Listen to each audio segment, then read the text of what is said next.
Karibu tuyaangazie mafanikio ya utekelezaji wa bajeti. Serikali imeendelea kufanikisha utekelezaji wa mradi wa kimkakati na kielelezo, ikiwemo ujenzi wa reli ya kisasa SGR ambao umeanza kutoa huduma kwa kipande cha kutoka Dar es Salaam, Morogoro, Dodoma na shilingi bilioni 441.6 zimetolewa. Mradi mwingine ni wa kufua umeme wa maji wa bwawa la Mwalimu Julius Nyerere ulioanza uzalishaji, ambapo mitambo 9 yenye uwezo wa kufua umeme megawati 2115 imekamilika na shilingi bilioni 223.3 zimetolewa.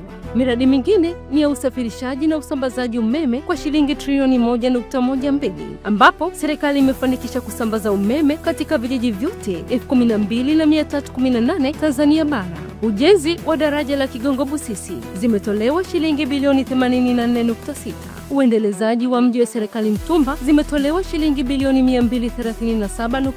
Kuendelea na ujenzi wa bandari ya uvuvi ya Kilo Masoko ambapo shilingi bilioni 45 zimetolewa na ujenzi umefikia asilimia 79.